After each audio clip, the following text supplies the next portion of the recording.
Tell us a little bit about yourselves. Starting with you, Sharon. Do you want to say hello and tell us a little bit about yourself? Give us a LinkedIn profile. Okay, thanks, Jim. Hi, everybody.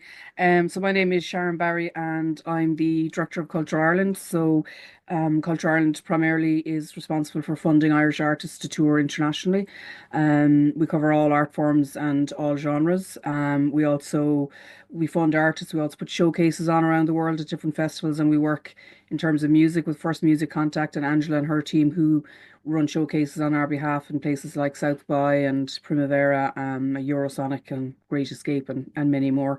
And yeah, we're looking forward to chatting tonight and give me any information we can about Culture Ireland. I'm also the project lead for the Basic Income for the Arts pilot project, which Angela was heavily involved in as well.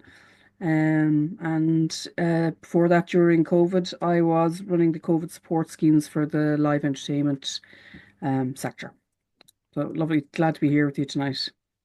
Great to meet you, Sharon. Thank you very much. Tara, welcome back to the FMC RDP room. Do you want to introduce yourself and say a little bit about yourself for the folks on the call? Sure. Thanks very much, Jim. And again, like Sharon, lovely to be here and to be able to have some time with everybody and hopefully give a little bit of help where I can. Yes, so I'm Tara Bulger. I am the support manager in the Music and Opera Department in the Arts Council. So the Arts Council, as I'm sure everybody is aware, is the agency for the development of the arts and for funding of the arts within Ireland, within the Republic of Ireland. So I'm actually with the Arts Council nearly 4 years now. How time has flown.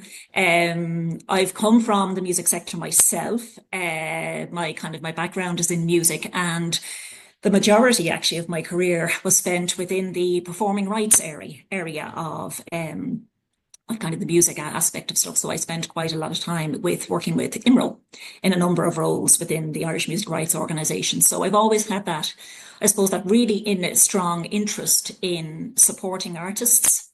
And certainly my work with the Arts Council continues in that within the broader arts landscape. So yeah, so look, very happy to be here, and whatever insights I can give into certainly what the Arts Council offers in terms of funding, that's great. Excellent stuff, Tara. Thank you very much for coming along. Elaine, I know you introduced yourself at the top of the last panel, but there's a couple of stragglers came in late. Do you want to kind of say a few words just so everyone knows who you are? Perfect. And thank you very much. My name is Elaine Donnelly. I'm Acting Arts Officer with Kildare County Council Arts Service, and apologies to those who've heard the intro earlier on. I uh, in Kildare County Council Arts Service, we are one of many departments, I suppose, within Kildare County Council, and we sit within the Library and Arts team. Every local authority will have an arts office, and every local authority arts office might have a slightly different position where it sits within the county council. So it's quite interesting, actually, just for yourselves to maybe find out where the arts office sits, because I think it informs very much our conversations and our relationships that we have with our colleagues. So, for instance, we work a lot with libraries, but also as well as that with climate teams and every other department within the county council. So, as I mentioned earlier on, our remit is very much about the support and resourcing of arts and arts activities across the whole county of Kildare, County Kildare being quite a big county, and we cover all art forms. So everything from very early career artist all the way through somebody who is super well established and very well maybe recognized, whether that be locally, nationally, internationally. We also massively celebrate the value and the importance of engagement and participation in the arts by everybody. So again, massively valuable to have somebody being performing or learning music all the way through to somebody who performs professionally on a stage. We work a lot in Kildare, and again, many local authority arts offices will, in supporting music generation in Kildare. So we would have a strong relationship with Alan Costello, who's the Music Generation Kildare Development Officer, and we support that project there and very much advocate for music generation. And again, some people here this afternoon, or excuse me, this evening, possibly have had interactions with Alan through his panel of music generation educators. We provide grants at its most basic, I suppose, straightforward sense. A lot of people interact with us because we we provide and offer grants, bursaries, commissions. We also provide artists with residency, so there are residency opportunities. We have a window in springtime where the large majority of our grants are the deadline and are allocated, but we have opportunities year round. So we'd really encourage people to keep in touch with us, tell us what you're doing. If we don't have an opportunity right now, we may well have in the future.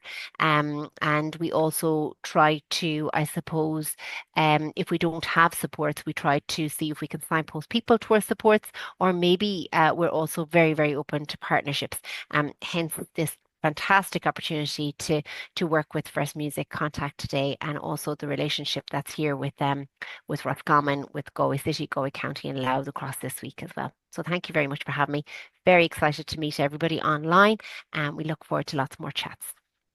Excellent stuff. This is great. So first of all, I want to say a big thanks to our three panelists for giving their time up this evening as well to join us, and also a big thanks to all the people who've turned out tonight. It's a great turnout. So in terms of the funding thing, what I'm going to do is starting with you, Sharon, could you outline what are the kind of funding opportunities that are available from your office right now, and in terms of who they're aimed at, and just a kind of, I suppose, a heads up kind of headline kind of rundown on those particular funding opportunities.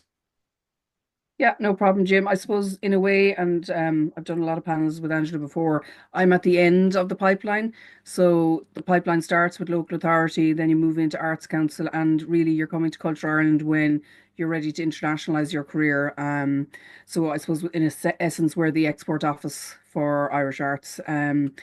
We have 4 funding rounds a year, regular funding rounds. The next one closes on the 6th of April, and they'll all have an associated activity period. So that's for anything that's happening from August onwards. There's no end date on it, but the earlier people can get applications in, I suppose, the better. It's important to note, I guess, that we cover all art forms, not just music, but a lot of our grant funding would be going towards music. A significant portion is for musicians touring internationally. We do put on a number of showcases. So I think, if you're not already on our website or, following us on Instagram or one of the other social media platforms, I would do that because we put open calls out for showcases. So we would do music showcase of things like Folk Alliance, Celtic Connections. There's obviously then through Angela and First Music Contact in the kind of pop rock and indie genres, there are a lot of showcasing opportunities. So I think it's always good to keep an eye on those and even to watch who gets them and what kind of work is kind of getting picked and that kind of thing. In terms of who we aim for, we're fundamentally, we're supporting all professional artists is the idea. It varies across art form, but certainly in music, we are trying to support emerging and sort of early to mid-career artists more, and trying to help people. So particularly if you've taken part in a showcase, we really try and follow through on that investment by, working with you to get other opportunities and trying to fund you to get tours out of it. There's a couple of kind of important things around, I suppose, a change for us in policy slightly is just around touring, that I guess because it's largely sustainability, but also I suppose funding constraints, we're less likely to fund a one-off event and more likely to fund if you can pull together a tour. Now that's not always possible, so we don't always rule it out, but I would say with any funding, if you have any questions, ask before you put your application in. Don't put your application in and then ask after the closing date. It's too late to do anything about it then.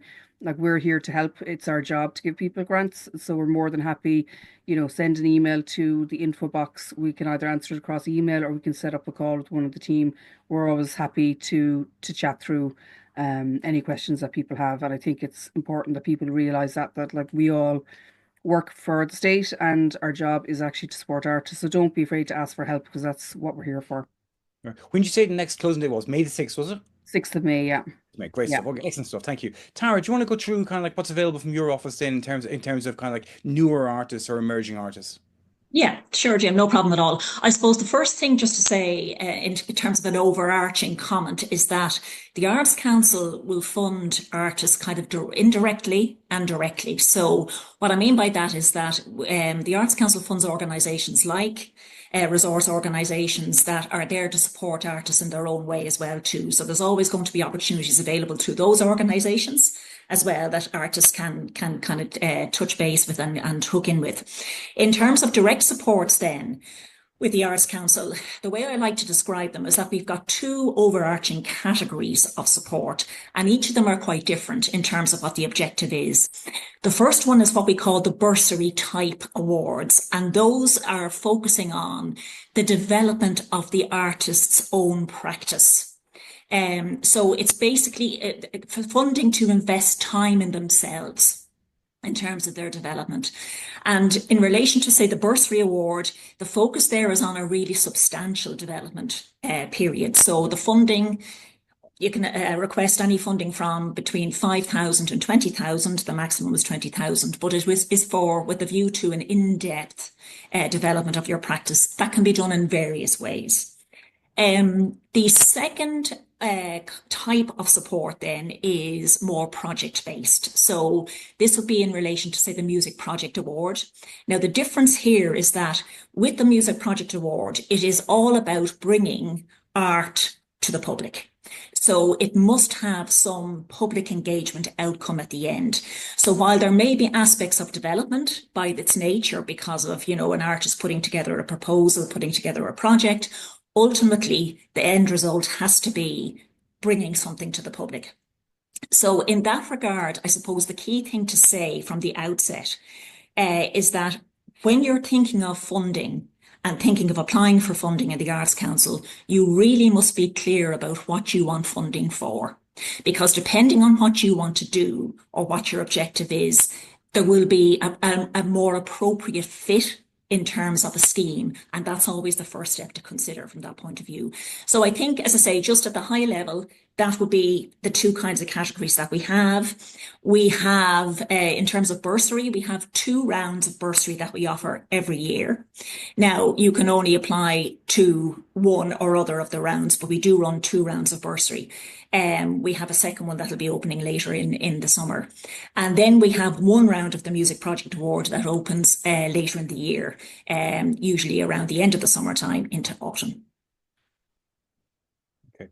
It's really good. That's really excellent. Like, I mean, I'm both using Sharon and being very, very clear in terms of kind of pointing out like what the opportunities are, what kind of acts are involved. It's like it's really, really good. So anyone on the call will know instantly, okay, when it comes to Culture Ireland or Arts Council, where they're kind of coming from. Elaine, in terms of the acts who are coming to you, then, are they aware of what the Kildare County Council Arts Office can do for them, or is it often kind of one of those situations? I didn't realize Kildare County Council could actually support an artist. Um, I think it's a bit of both, Jim, if I'm honest. I think Sharon touched on it really, really well there that, we I suppose, the your local authority arts office, the Arts Council and Culture Ireland, it's almost like, three prongs to any type of support. Um and I suppose we're all available to people at different points, maybe, or for different types of funding opportunities. And so I would absolutely say that there are some people who are very, very aware that they can contact us and can apply to us in the Arts Service, and then some who don't, who depending on either maybe they're not aware, not aware that they can dip in and out, or maybe they're at a point in their career where they are looking actually to go directly to create to Culture Ireland, or whatever it might be. But to get a sense of kind of where we are at, I mean, again, just to use the example of I referenced earlier on our spring round of grants. I mean, in Kildare, just this year alone, we had a suite of 17 different grants available in springtime. And those are, across all forms again, and across kind of various different, I suppose, available to various different communities and individuals. But just really quickly, you've got your Arts Act grants, which again, every local authority arts office has. And there is an opportunity there for, maybe community groups or professional artists to engage. And every local authority arts office might have different ways of presenting their Arts Act grants. But within Kildare, we have those. We also have a Research and Thinking Award, again, which is very much not project at all focused, or for want of a better way of saying, of outcome focused, but rather very much around the allowing people the time and resources to research and think about a new project or maybe work in a new way on their work. We've got a residency, a partnership with the Tyrone Guthrie Centre in Annaghmakerrick in Monaghan, which many people will know about. Again, that's available an opportunity with a lot of local authority arts offices, and us in Kildare, we have that where a few artists are given that opportunity. We cover the costs to go there for a week. I know earlier on, Jim, you mentioned about, building those connections maybe via your arts office to put you in contact with other kind of local authority departments or resources. And we have in Kildare the Artistic Entrepreneur Award, which is a partnership with Kildare Local Enterprise Office. And again, that's an opportunity where we provide a financial grant towards the setting up and the establishment or even the development of an arts or creative business. And with that comes in-kind support from the local enterprise office and direct mentoring. There's an executive coaching for creative professionals. Again, if you're at that point where you just need that little bit of leeway, direction, whatever it might be, a stop, a gather. And again, I know First, Angela mentioned it earlier on, First Music Contact are very, very, I wrote it down, help you to plan your plan, Angela, really, really fabulous. But again, that executive coaching and those supports are available maybe, locally too. And then also as well, I thought I just wanted to reference, Tara mentioned earlier on that we in Kildare, we're very cognizant of the fact that the Arts Council, does provide those direct and indirect supports. And again, to encourage people and remind people of those venues and those kind of performance venues in the county. One of those being the Riverbank Arts Centre, which is our county arts centre, and that is supported via the Arts Council, but also the County Council. And so we have, I suppose, a partnership, a strong partnership, but also a strong interest in developing the Riverbank as County Arts Centre, and it's also an Arts Council funded organisation and venue. And so there are some lovely ways to maybe build up relationships with local venues and a local arts office to provide you with those supports and resources as well. So it's about kind of, I suppose, building on, identifying the moment in time that you might need the support, but also maybe where you're at in your career, possibly where you're at in your arts project, and to see what's the best fit. Because it might not be right now, but it could be in 6 months' time. And again, we're open to having those chats and building those conversations and hopefully kind of providing people with a bit more insight as well. Okay, excellent. So one thing all three of you have stressed is the fact that, it's very much about building a career. It's very much about find that act, and when they're on the first rung of the ladder, make sure they get to the second rung, means supporting them in their kind of artistic practice. What about newbies? What about brand new acts? Is there a percentage of funding from your office which is ring fenced for newcomers? And if so, how can people tap into that, Sharon? So we don't really ring fence funding for anyone in particular. And I think for us, it's much less likely. I mean, because we're an export office, typically somebody will have been performing, will have done a national tour before they would be applying for an international opportunity. It's very unlikely that you'd go straight to an international opportunity. I mean, it does happen occasionally, but mostly you'll come through us either having done one of Angela's showcases or one of ours, and you'll have done some gigging around Ireland, and you'll be able to respond to that or show that in your application. But certainly we don't actually allocate money to early start people, but I mean, if you got an international opportunity, it would be assessed along with everything else. But I think you're more likely to get funding if you've had some success on home turf, and you're unlikely to be going immediately to an international opportunity. Mm-hmm. What about from the Arts Council point of view then, Tara? Do you have kind of situations where you're kind of going if someone's a brand newbie and they're coming to you and you think, okay, there's something here. Is there ways for you to push them in certain ways towards certain grant applications? Yeah, so I think again, Jim, like I said earlier, it's important to note that each scheme will have its own objective, right? So it's going to be a case of what do you really want to do. Now, the one that we would, I suppose, which will be important today to talk about a little bit about for particularly people new to funding, is the Agility Award. And I'm sure people on the call will be familiar with that already. The Agility Award was started really around COVID. Around 2020 was the first iteration of it. and it was like what we call the COVID Response Award. However, it has become very, very popular. It's a very flexible award in that now there's a smaller amount of funding there. You can request between 1,500 and 5,000 is the maximum. But it's kind of what we call a more flexible award. You can do various things with it, a little bit more flexibility on it. However, it is a developmental award. So the fundamental objective is the development again of your practice, either as a professional practicing artist or an arts practitioner. Now, the thing with the agility is that it has evolved over the years. And it's kind of been, while it was open to everybody, certainly in 2024, there was more, I suppose, more focus was brought to first-time funded applicants in 2024. What's happened this year in the current round, so we offered agility once in the year. In the current round, which is due to close actually on the 24th of April, it is restricted to first-time funded applicants only. So if you have not been funded as an individual through the Arts Council previously, the Agility Award is open to you this year. So again, this is just part of the evolution of the scheme and our ongoing review of the scheme. And again, ensuring that, funding is made available and there are opportunities there, all right, for new applicants to the Arts Council. So that's one that I would say just to be focused on, and particularly that change this year with just being, open to the first time funded applicants. Okay. Same question to you, Elaine. I mean, like when a newbie comes to you, is there kind of like a set process there that you're kind of like saying to them, okay, this is where you can kind of get funding and support from the council for what you're doing. So we wouldn't necessarily have, an identified pot and say, okay, this is for emerging artists or anything, because again, we support arts and arts activities across all of that arts, that activity and that engagement and that participation.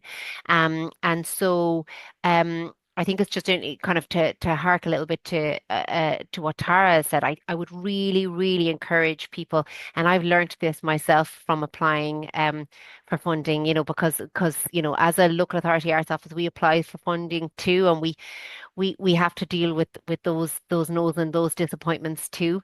And we also know how difficult it is and how much work is put into an application. But I would really, really urge people to read the guidelines and take note of the guidelines. And I see Tara nodding here, because we do, objectives change, priorities change. You will find when you read an application from one way to the other, there'll be just a little bit more emphasis placed on, it'll say something like, oh, it should, and this year it says it must, So in terms of those kind of things, I would say never rule something out. Always, even if you say that's not for me, I applied last year, have a read of the guidelines, sit down with your cup of coffee and take a few minutes, because you just never know, it could be something that's relevant to you. And then so sorry, I'm slightly digressing a little bit, but in terms of kind of an artist and being emerging, we would say, just get in touch with us. There's an opportunity for people to apply for our more formal grants that have, expressions that are, open calls. Those are published. There is a deadline and an assessment process, and all of that formal process that happens. And those are well published. So again, follow us on our social media, but also we have a monthly e-newsletter. And our website is being developed. We will have a much nicer website coming very, very shortly. But also, outside of that, we do have artists. Now, we don't have a lot of our budget is allocated and ring fenced for particular things and particular projects and grants and whatever it might be. But we do have budgets aside every year that have just a little bit more flexibility, where maybe an artist who we know and we are familiar with and we know their work and they have been in touch with us and we have built that relationship, however early or further along it is, that might be applying to an organisation such as the Arts Council for project award funding or such awards like that. And they do require support from a local authority or from a venue or whatever it might be. And we will and are in a position to provide a letter of support to that artist, but possibly, if the funding is available, also offer some financial support as well to help boost that budget and to help boost that application and support that application. It's not a guarantee, and that funding is a small amount of money. So again, outside of those kind of more formal grant structures, there is an opportunity for artists to do that. I would just kind of also mention the fact that, in terms of our assessments, and I know, Jim, we'll probably talk about this a little bit further on, but just in terms of what is emerging, and early career, I suppose we do ask artists to provide us maybe with a track record, but you can always provide us, especially in the arts service and the arts office, if you can show us potential. If you can show us potential, you mightn't have that massive breadth of work, or you mightn't have those, the huge breadth of collaborators, or, all of those, the bells and whistles, whatever they are. But if you can show us potential and you can show us drive and ambition, that goes a long way as well with some of the opportunities we have. Okay, following on from what kind of like Elaine just said, same question to you, Tara, then is like, what are the assessment criteria in the Arts Council? What are the things you're looking for? And also, there's something else that kind of like both you and Elaine said. Now, that's the same question to Sharon. And that's about kind of like, the language around kind of funding. Elaine sort of like, interpreted funding there is that there might be a change from should to must, Have you found as well that the whole process and the whole language around application, that you've streamlined in many ways and you've made it more user-friendly? So that question for Tara first of all, and then Sharon. Yeah, look, Jim, we acknowledge that the guidelines can be very, very complicated and convoluted, around schemes. And I suppose it's going to depend on the nature of the scheme. I mean, some schemes are just more complex and just require a lot more. Like a project award is a different animal, let's say. When it comes to something like an agility award, it's just you're going to need a lot more information. So therefore, things have to, be a little bit more detailed in the guidelines. But having said that, I mean, like we are constantly reviewing the schemes. And the example there that I gave you was of agility, the way that's been, has been reviewed over the years. And now this year, there has been a change to it in that it's just open for the first time funded applicants. So what we do is we review schemes and then we review the guidelines. Now, we're not trying to make things difficult and unnecessarily difficult for applicants. What we are looking for is what is going to help us at this side assess the kind of proposal that you have and to assess it in a comprehensive way. So a little bit like what Elaine is talking about there, it's certainly the case of, like, say, the Agility Award or the Bursary Award, when we're talking about the Developmental Award, what we absolutely need from an applicant is a bio or a CV of the applicant that's going to show your artistic track record to date, okay? Whatever you may have done, and knowing that there will be newer applicants to us that may not necessarily have had that track, but even still, give us a summary, present yourself to us as to what you've done, what your background is, what your interests are, what your practice is. And then critically for music, give us work samples. You must provide samples of your work. And we would always say, when you're looking at work samples and what to provide, really think about what's putting you in the best light. Put your best foot forward there. And particularly if it's something that's going to be related to the kind of proposal you want to do, really, really think that through. So, I mean, I think like that, you may not necessarily have years of experience, years of background. Remember, you're particularly in the case of a bursary award, you're going to be up against individuals from all areas of their career. They may be the early stage, they may be emerging, they may be more, established. So basically, we are going to be evaluating on the case primarily on 3 criteria. The first is going to be artistic merit. So the artistic merit of your proposal, okay, that'll take in your own track record, the quality of your own work. Also, if you're involving collaborators, that's factored in there. The second thing will be how it meets the objectives of the award. In other words, is this a good fit for the award? Is the outcome going to be a project? Is it going to bring a high quality art to the public, or how is your practice going to develop? And then the final one's going to be the feasibility. So the feasibility is going to be down to how likely is it that you are going to be able to deliver on your proposal on the basis of the funding that you are requesting. So they're kind of the standard elements that we look for across all of our schemes. But I would say really, really consider that artistic merit element, because that's how you how you are showing your work to us. Because remember, it's all done through paper. You have a paper Yeah. application form, but the work samples, that's you. You're going to show us what the quality of your work is like. Excellent stuff. Sharon, in the case of kind of like a Culture of Ireland, I mean, what are the kind of, the metrics by which you kind of assess an application? What are the kind of like, the kind of the attributes, the things you're looking out for on the application form? I mean, I remember years ago doing some work for the Arts Council and being told when I was assessing applications, I was looking for certain phrases and expressions. Is that still the way it rolls, or is there something completely different in how you assess those applications to come in? I suppose we're slightly different maybe from the Arts Council and from the Arts Offices in that we're not necessarily doing a qualitative assessment because we actually rely on presenters. So I suppose maybe to go back to the beginning, what we actually fund is if you've booked a gig, we'll come in and cover the presentation costs. So that if you're going to the US, that could be, your flights, accommodation, visa costs, freight, transport for instruments, whatever that might be.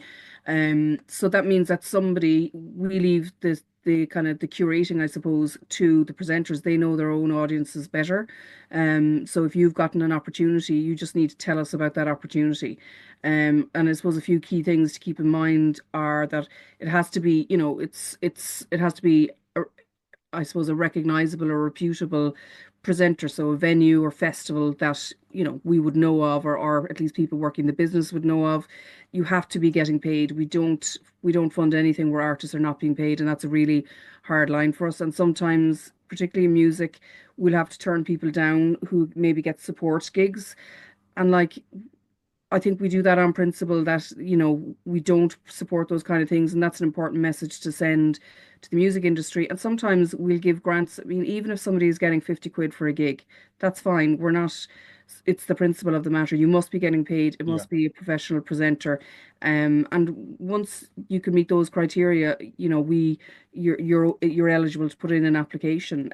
We don't do a qualitative assessment ourselves. That's more when it comes to showcasing. What we do is when an application comes in, and I think our application forms are a lot simpler. We only have one application form for one grant system. And that's because, unlike the others, they're having to do real qualitative assessment of your arts, and it's very competitive and they're looking at other artists. We're just saying if you've gotten an opportunity, we want to know. I suppose we're measuring that against other opportunities in terms of who's going to get the best bang for their buck, not necessarily in money terms, but in terms of the impact that that performance could have on their career.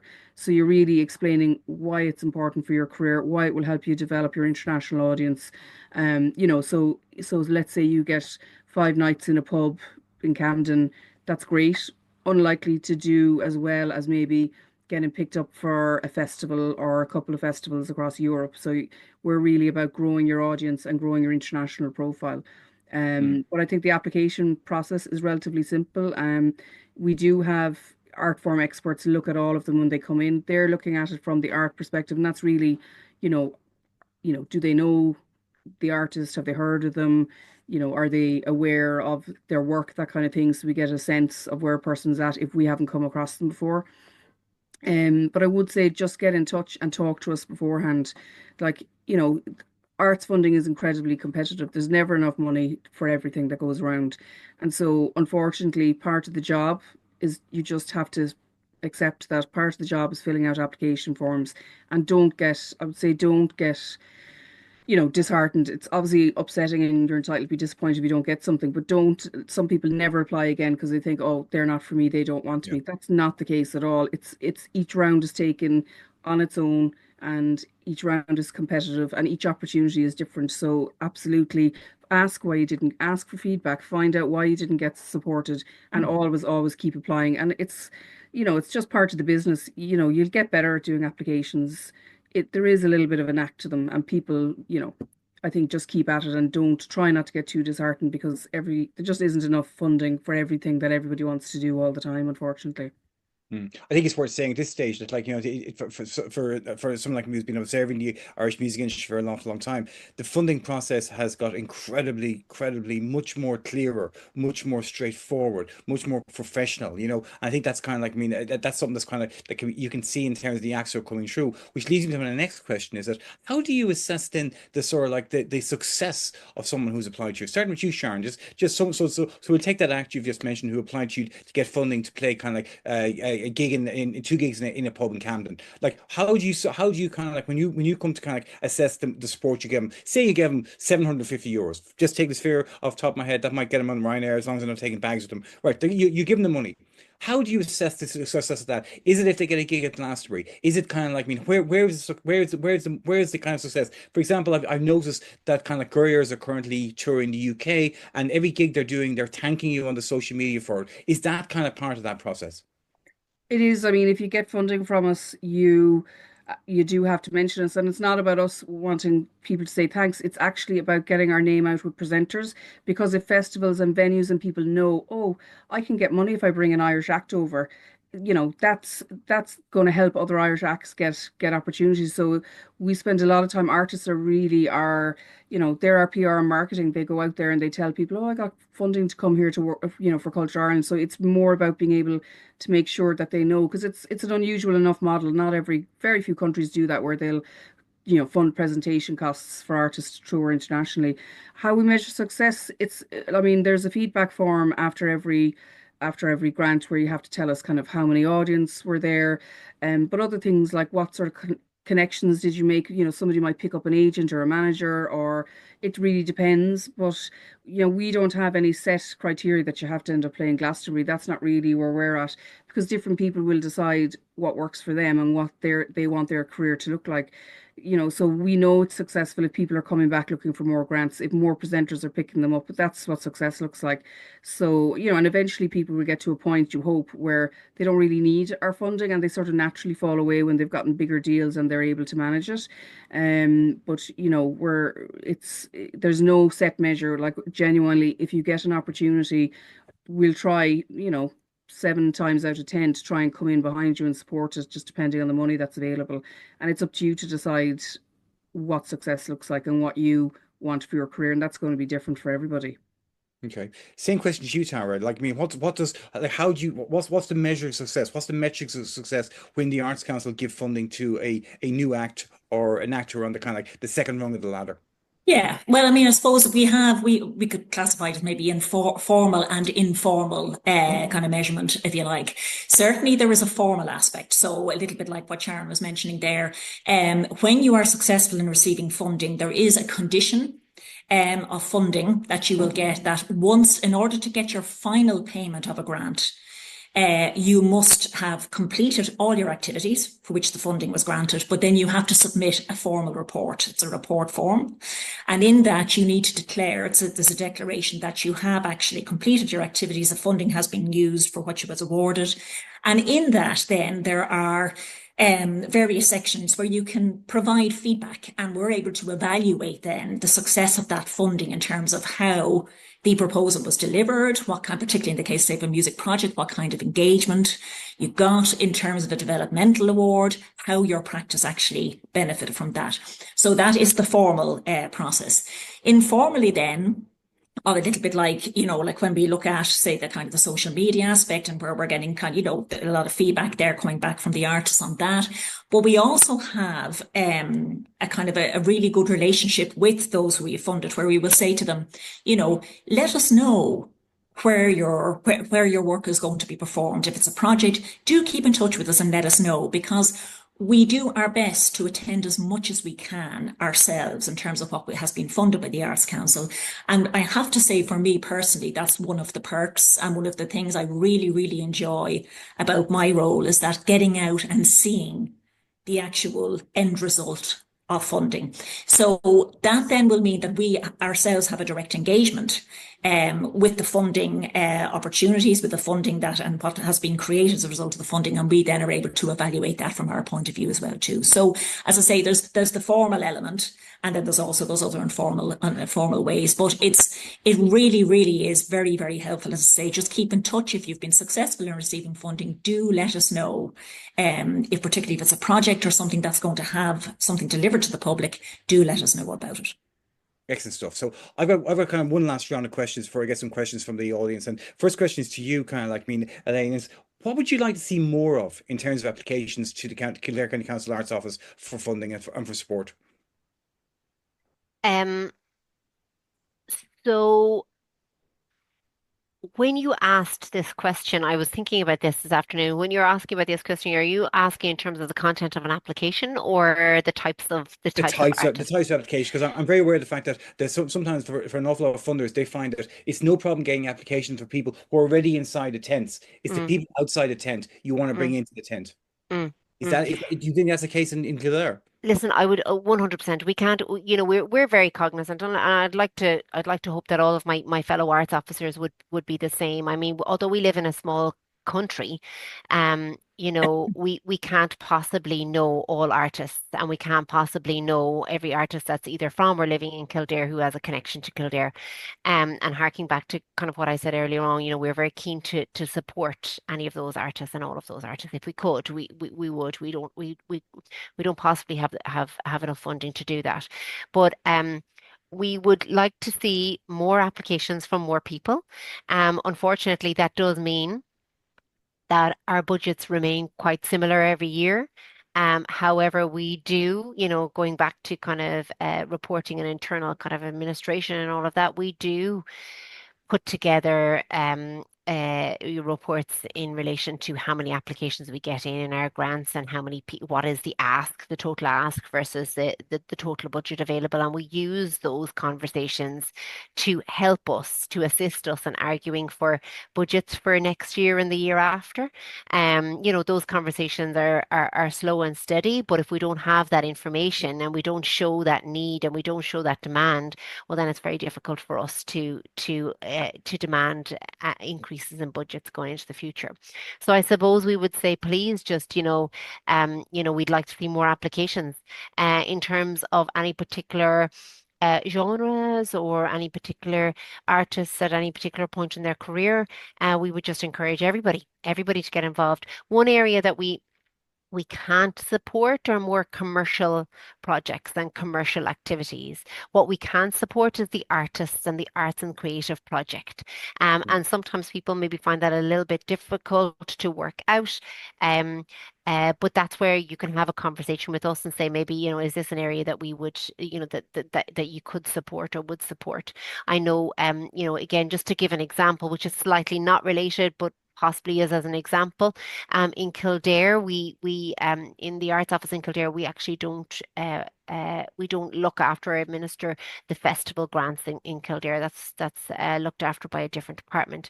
And so that's quite straightforward. We don't provide festival grants or support festivals. However, as I said, we would very much support an artist, in going off. And some artists I see here who might go off and actually just want to work on some new songs and want to work on a new album, and maybe want to work in a studio, and they just need money to get into that studio, to work with people in the studio. Whatever it might be. So we're not necessarily supporting you to go out and perform in any kind of commercial sense, a big performance, but what we're doing is we're helping you to hopefully get those creative projects up and off the ground, or develop them further or progress them. So to answer but not answer your question, I would say we would welcome everybody, more applications, please. But also, I suppose, really kind of making it clear to people that we do have a finite budget. Unfortunately, it does mean that we can't support everybody. We do. It is a difficult process in terms of applications, and hence, with the majority of our applications, we actually bring in, if you like, into the process external assessors for that reason, to make sure that it's as transparent as possible, but also to, I suppose, to underline the perception of it as being very transparent, and to make sure that people know that we are as transparent as we possibly can, and that we've got as clear processes as we can. So that's that, I think.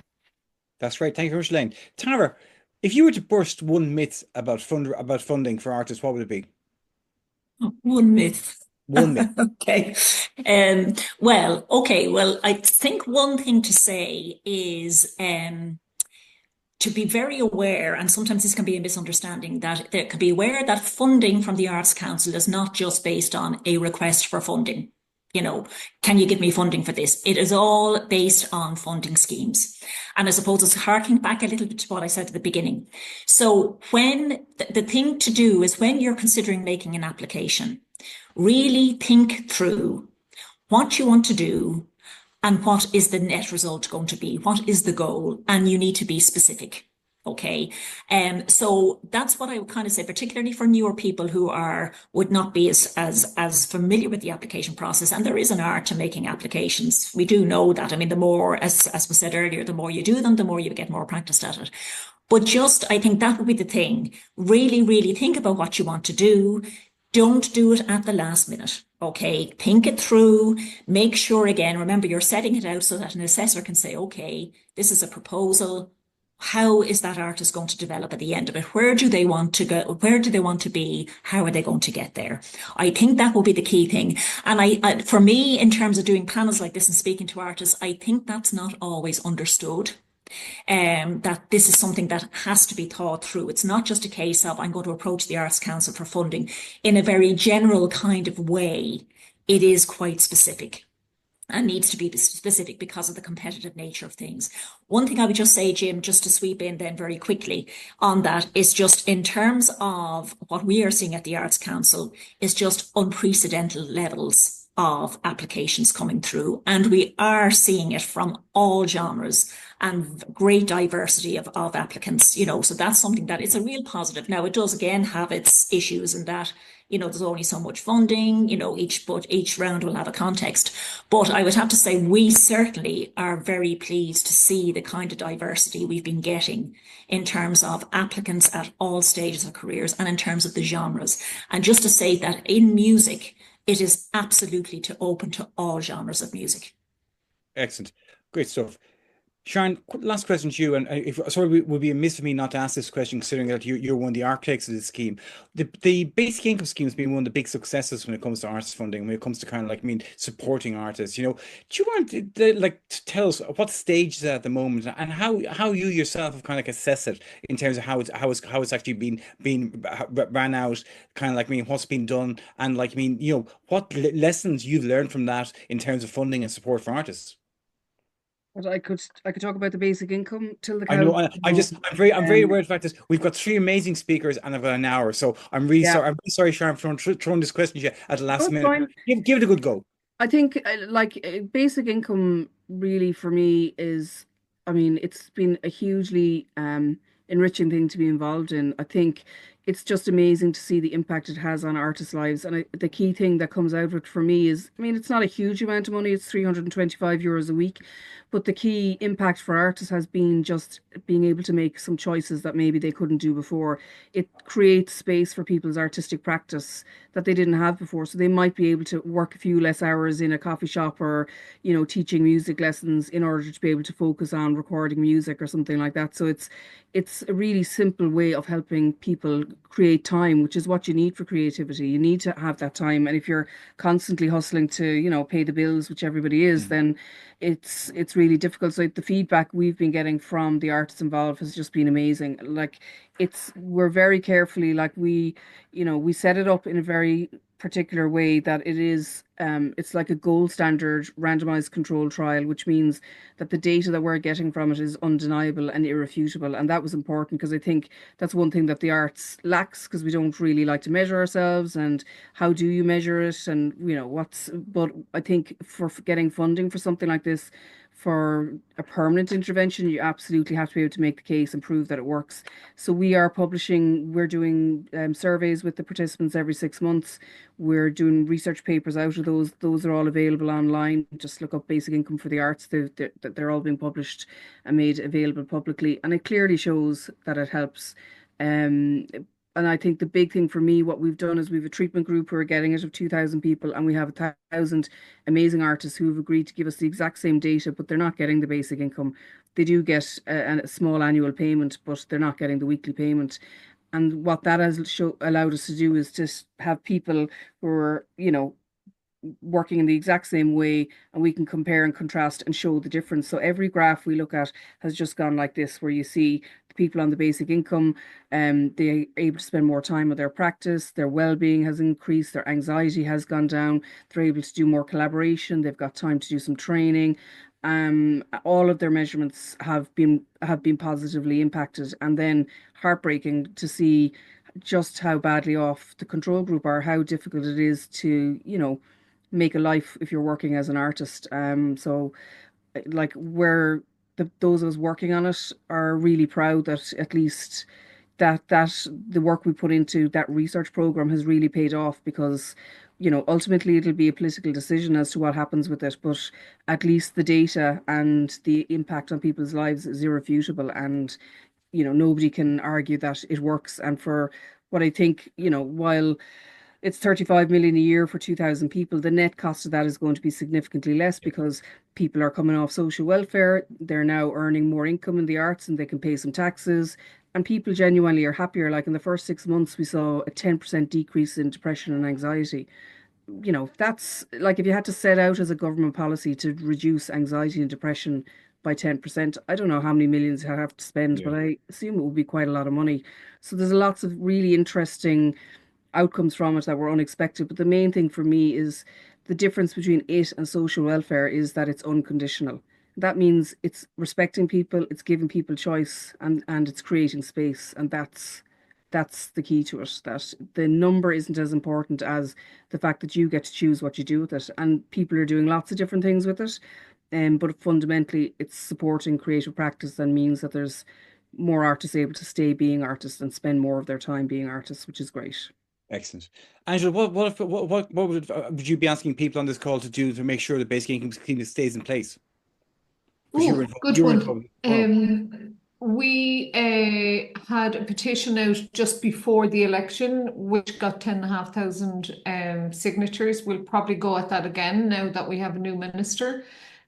So be very vocal. What we're trying to do, just as a resource organisation, I was very involved when it's set up because I was chair for the NCFA. So go and support the new NCFA would be my first thing, ncfa.ie, see if there's any local politicians you could talk to.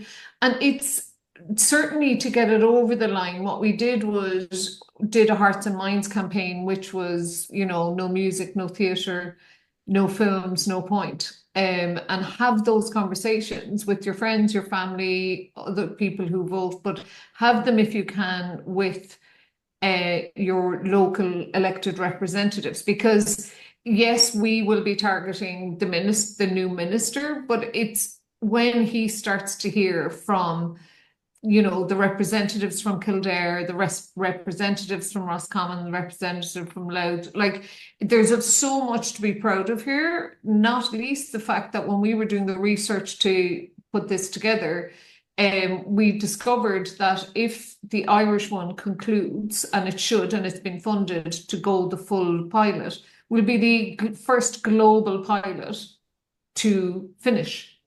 Because all the other ones were interrupted because governments changed and stuff. So of the ones that we looked at, we'll be the only ones that will conclude. And I think don't assume other people will get it over the line. I think every one of you deserves to be on basic income. So act as if it's your responsibility to make sure it's kept for everybody. But keep an eye on our newsletter and any activity we'll be doing that we need your support for, and we'll certainly be asking for it. Excellent stuff. Thank you very much, Angela. Thank you very much, Sharon. Thank you very, very much, Elaine, and thank you very much, Tara. So it's been very, very informative. So we've got some time for some questions. So if anyone's got any questions, could you just kind of unmute themselves first of all, and just or else put their hand up and just say who they are, and I'll catch their eyes. Grania. Hiya. So I am very grateful to have received funding from each of the people or bodies that are being represented here today. So thanks to Sharon, Tara, and Elaine over the last few years.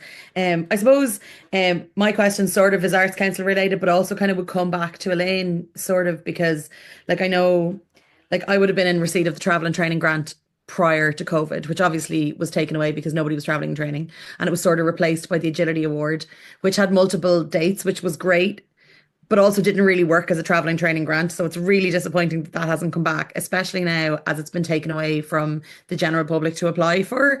And I think it seems that, bursaries and project awards are great, but they're very big. And that's wonderful, but less of them are given out. And I think for most of the artists applying, that sort of small 5,000 limit is accessible and it's necessary, and it feels like if you take that away from the likes of myself applying for it, then it means that I'm going back to Elaine looking for money for stuff that I can't get funded.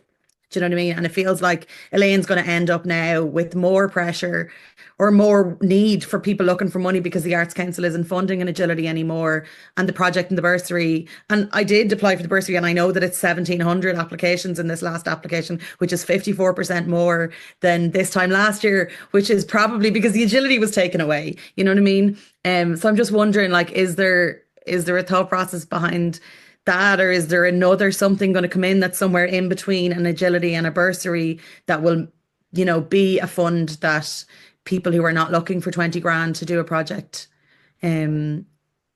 can apply? I can come back on that, Grania, if that's okay, Jim. But look, Tara. Absolutely, I hear you. Let's put it this way: the travel and training definitely is one that we've always been getting questions about.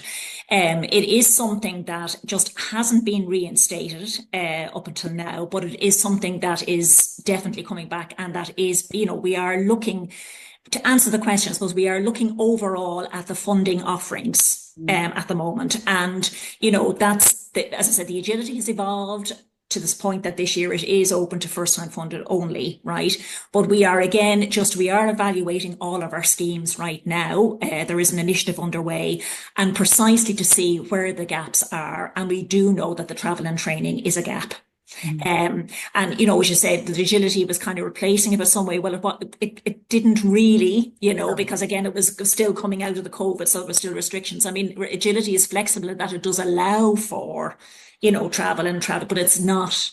No, and also the rolling scheme that was the travel and training was amazing because it meant you could plan for something in 6 months' time, whereas in with the Agility, sometimes with that, you would need to be planning 18 months out, and people in the US for a songwriting camp aren't interested in that. And I suppose that's one part of the question, but the other part really is I do feel like taking the Agility away from people leaves so many people unable to apply for funding, or the vast majority of that 1,700 people in the bursary are going to be disappointed. Whereas if we could have applied for Agilities, it might have been different. And I just think it is going to put pressure on the county teams. That's fair enough, Grania, and I appreciate you, bringing it up. We will certainly, as I say, we are evaluating all the time and reviewing, but I will certainly be taking that feedback. Yeah. Great stuff. Any more questions for our panelists while we're here? There's one question in the chat which I'm going to ask, and this is a question from Zoe. And would the Arts Offices, Arts Council, be able to help with funding for a songwriting retreat for up-and-coming artists who want to further develop their craft? Is that something that is in the purview or the kind of the ability of any of the Arts Council? I'm not sure. I don't think that's Culture Ireland or even the County Council. I think, again, from the point of view of the Arts Council, songwriting retreats, that could be incorporated into an application if it was, again, around the development of the artist, and obviously the development of their skills, their craft or whatever. So, I mean, it is possible. It is possible that can come in under a proposal. What I would say is, if you are thinking of something in relation to applying and you have questions, contact us in advance. And while we can't kind of give you really, really in-depth kind of advice on how you go about, you know, putting your proposal together, certainly you can pitch those kind of ideas to us and we can tell you whether it would be appropriate or not under the kind of schemes, whether it's something that would be covered or not. But in the songwriting retreats, you know, certainly that could be as part of the developmental proposal for you as an artist on your craft. Excellent stuff. Could I just hop in there as well, just to follow up from Tara, and I also would say that question reminded me of a conversation I had just late last week with a venue manager from another county in the Midlands who got in touch and said, listen, I've got this, you know, I've been chatting to lots of different people. There are some artists who are from my county, who are based in my county. I've worked with them before on a small scale thing. I want to now look at ways of supporting and expanding it. It was around performance art, so not necessarily music, but this venue manager wanted to see, we know each other for a long time, so she wanted to use me as a sounding board. Is this something that Kildare is interested in partnering with? Okay, let's look at some other Midlands counties. Can we maybe touch in with each of would some of the other local authority arts offices come together to pool some resources to create an opportunity for artists in that area? So there might also be things there. The only way you're going to find out about that is by having a chat with your local venue manager or your local arts office, and seeing if there's an opportunity. And also maybe rather than going, you know, a way to do it is maybe present the solution, as opposed to the opportunity in saying, because this venue manager came to me and said, I have everything here. I'm just thinking, how can I put it all together? You know, I've got this idea. I've got, we've got potential artists, we've got venues. What we need is funding. What we need is more participants. And so it's an exciting opportunity to be involved in, and one that we couldn't miss out on. So I would say just kind of touch in as well with your local arts office or your local venue on that. Excellent stuff. Well, thank you very much to everyone for turning up tonight. Big thanks to Tara, to Elaine, and to Sharon for their incredible input. Big thanks to Angela and Stevie for putting it all together. We're back tomorrow night. So tomorrow night, you can all give the 5 p.m. intro a miss unless you want to hear exactly what me and Angela said all over again. And then join us tomorrow at 6 o'clock, where we're talking about building your global career in the company of Robert from Eurosonic, Deb from Stabs West, and Ben from Creative Artists. So that should be a really good panel. So that's tomorrow at 6 o'clock. Massive thanks to Elaine and Kildare County Council for funding and putting on tonight and supporting us tonight, putting on tonight. So we're back tomorrow night with sorry, Jim. Sorry. Breed, I think, just threw her hand up there. Breed Boland, did you have your hand up? Oh, sorry. Or did she? You might have mute, Breed. Sorry, we're into two screens, so I'm kind of. Oh, yes, yeah. I just tried to get in on the Thursday one earlier on, and the link didn't work. But I'm booked for tomorrow, so. Stevie has your details, so he can send you a fresh link, a fresh email with all the links again. Thank you very much. Okay. Yeah, no worries. Great, thank you very much. Sorry, Jim. No problem, folks. So we'll see you all tomorrow night. Spread the word. Hope you enjoyed it. Thank you all very much for your patience. Thank you very much for the thanks in the message as well. Have a great night and see you tomorrow. Thank you very much. Thank you, everybody. Bye. Thank you.